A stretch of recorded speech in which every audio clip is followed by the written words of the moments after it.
Sénégal dañoo bëgg changement boobu sénégalais yëpp di yëg ñun ñii loolu la ñuy yëg parce que fi la ñuy dund moo tax ñu taxaw xar sunu tànk tubéy pour changement boobu am te changement bi incha allah day am ñaari fan moo ci des incha allah day am day dem yoonam parce que je pense que wane na ne que mënatul dem ñaari mandat lañ ko joxoon ñaari mandat yi jeex na il faut mu dem si Sénégal du titre foncier waajuram moom.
Le candidat sortant, l'intrus de cette élection, Maître Abdoulaye Wade, dafa wax lenn loo xam ne dafa graaw ndax dafa wax ak benn gox muy le nord du Sénégal mu ne leen yéen doo leen ma voteel dina arrêter chantier yi gis ngeen li may wax ci appellation boo woowee nit borom réew ak boo woowee nit jiitu réew loolu affaire jaay doole la moom de toutes les façons nit ñi xam nañu ne que gox boobu muy wax muy le nord du Sénégal maanaam Matam amul projet amul chantier kon nag warul dem ba nga xamee ne que day sentir que ne moom mooy borom réew mi pour di menacer ay population. Il disait que le Sénégal veut maintenant participer à l'édification de la société et de la distribution des pouvoirs. C'est une véritable révolution qu'il conviendrait de méditer et dont il faudra cerner la portée. L'événement que nous vivons, c'est lui qui le disait en 2000 au stade Léopold Sédar Senghor. Il disait, les Sénégalais savent maintenant qu'ils font les présidents et qu'ils peuvent au besoin les défaire par la carte d'électeurs. L'ère de l'exercice solitaire du pouvoir est terminée en Afrique. Comment, c'est Abdoulaye Wade qui le disait, je le cite, il disait, commence la République des citoyens. Ana République ou citoyens filles. C'est lui qui disait ça en 2000. Moom moo jëloon ay kaddu wax ak askan wi def benn discours boo xamee ne que lépp loo xamee ne que bi mu toogee defu ci dara kon nag dañ koy rappeler ni Abdoulaye Wade ñun duñu ay ngaaka wolof Njaay dafa ne benn nandite moo gën camion ngaaka Sénégal duñu ay ngaaka munoo wax ak ñun il y a 12 ans tey li nga waxoon defoo ci dara nga foog ne dañuy toog di la seetaan loolu laa ko bëgg di fàttali tout le temps di ko wax ne que man dama respecté mag man dañ ma yar dama respecté mag c'est une question de la République c'est une question de vie et de mort loolu moo tax ñu koy fàttali ci yar ak ci jeggin bu ñu doon déglu ñun ñiy seetam ba léegi kon waxatuñ ko ndax janoon nañu ak moom plusieurs fois wax ko ne ko dañ lay yéene pour nga génn bu rafet mais moom dafa dem si biir nguur gi def li nga xam ne que loolu laa woyoon en 2001 muy jaay doole baaxul ak ci képp ku mu mën a doon ndax yàlla rek moo am doole Abdoulaye Wade s'est pris comme borom réew mi da ngay jékki-jékki mu naan dinaa leen dimbale sax kan lay dimbale sunu xaalis la quand il venait en 2000 est-ce qu'il avait tout cet argent c'est notre argent à nous moo tax ma ne ko borom réew mi kenn la muy kun fa yàkkun man de moom laa xam wala da ngeen xam keneen déedéet kenn xamul keneen da ngeen xam beneen borom réew déedéet kenn xamul keneen jiitu réew moo am te dimanche inchallah Macky Sall lay doon Macky Sall tàccu leen doole dëgg jàmbar rek moo ko mën a yore te wolof dafa ni maam Abdou Aziz sax laay wax dafa wax ni yal na yàlla yokk leeram dafa ni dinaa masla waaye duma nangu mukk ñu maasale ma dinaa masla waaye duma nangu ñu maasale ma bu ñu amee nit am président dañuy maslaaw ak moom mais duñu nangu mu écraser ñu duñu nangu mu effacer ñu parce que la République c'est pour le citoyen la République c'est pour le citoyen beneen affaire bi li tax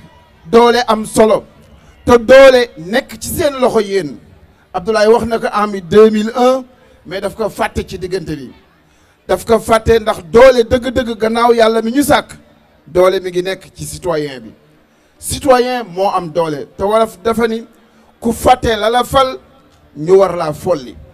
ku fàtte la la fal ñu war laa folli dañ ko faloon ci liggéeyu ndaw ñi dañ ko faloon ci espoir bi ñu am pour Sénégal nekk une véritable république citoyenne dañ ko faloon ci espoir bu ñu amoon pour dëkk bi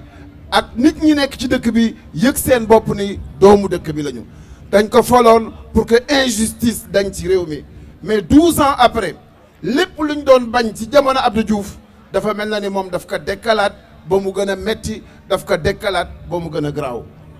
alors jàmbaar bi war a jot doole wolof dafa ni jàmbaar mooy lan Youssou mu ne jàmbaar déglu leen bu baax li ma leen di wax wolof dafa ni jàmbaar mooy taaru réew wolof nee na jàmbaar du rëy du réew jàmbaar mooy taaru réew ndax jàmbaar ci xam-xam lay dund te xam-xam mooy tàqale nit ak mala nit ki nite ak nitu neen et sous ce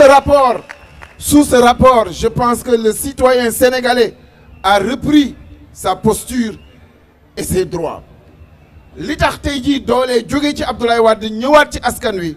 mooy ñun ñëpp ñoo àndandoo ci lu kenn forcé wul kenn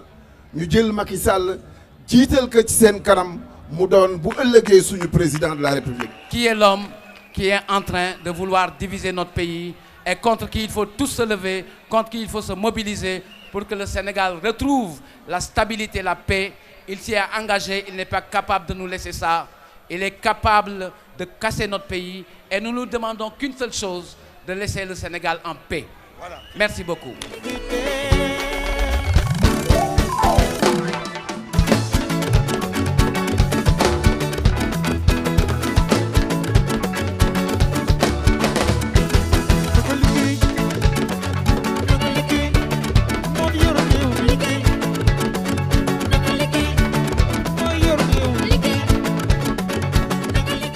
way bii ñi ngi ko way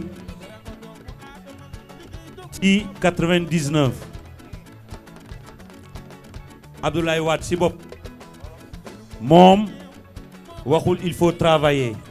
dafa ñëw rekk fekk sama way mu jël exactement li ma doon wax traduire ko en français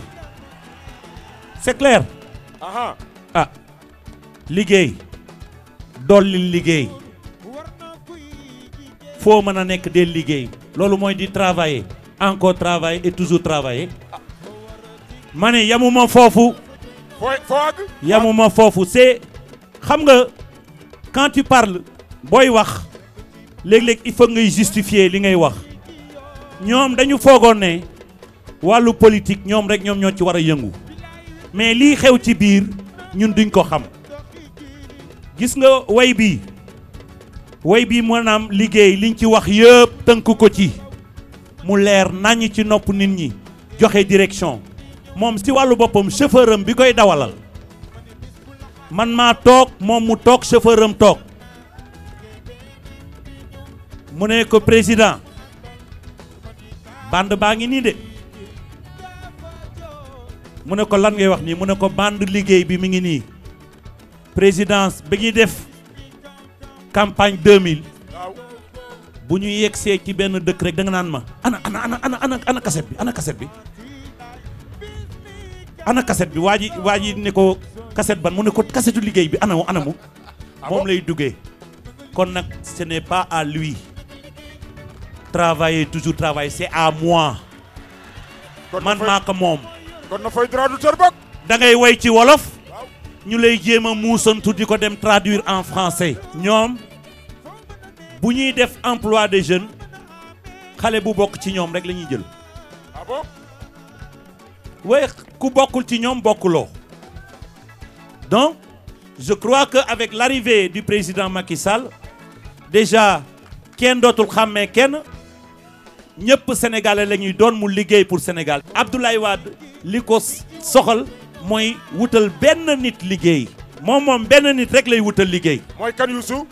ah ñëpp xam nañ ko ah waxal mooy kan doomam rek lay wutal liggéey dafa amoon fii benn projet boo xamee ni que MCA maanaam américain yi def nañu ba ñu doon waxi 800 milliards di wax ne que dañuy defar benn terminal conteneur fii ci Diamniadio et on parlait de 60 000 emplois de jeunes te kooku dañu ko doon jàppale dañu ko doon bëgg a dimbale loolu fu mujjee mu ne américains yi jox leen ma xaalis bi ah bon américains yi ne ko ñun duñu la jox xaalis bi ñun dañuy formé wu organiser wu pour que lii nga xam ne waxante nañ ko ak Sénégal ñu réaliser ko mu ne kon bàyyi leen ko loolu lan la soxor la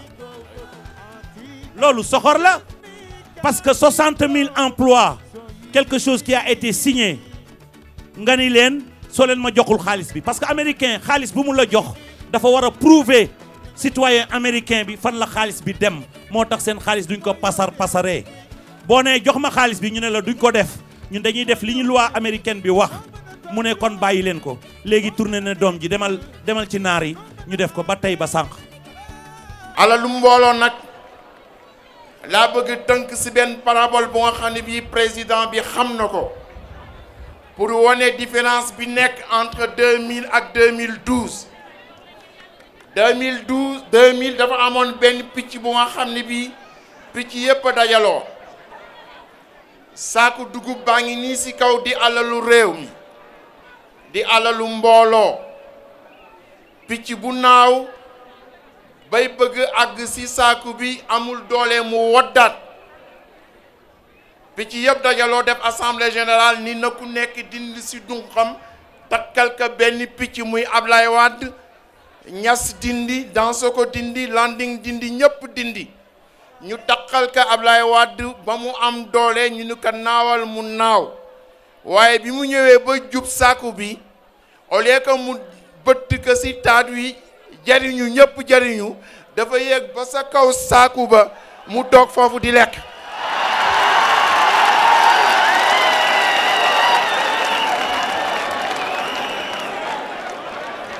mu mu toog si kaw saaku bi di lekk picc yi nekk si suuf di xaar mu dem jëri doomam muy lekk jëli jabaram muy lekk ma ne gis nga loolu su amee da ngay wuti benn lance-pierre bu dal nga ni ko tuy mu wadd si suuf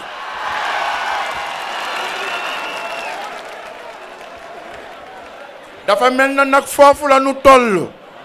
mi ngi si kaw saaku bi bëttewu ko si suuf mi ngi ko bëtte si kaw nanu wuti suñu lance-pierre le 25 mars ni ko tuy mu daanu ma bëggoon wax nag ni Macky yaay piccu 2012 bi ñun ñëpp jël nañu sunu dunq takkal la ka ngir peuple bi am doole waaye wóor na ma ni soo demee doo ko dem si kaw saaku bi toog di lekk dañ koy bëtt si suuf ñëpp jëriñu nga jëriñ.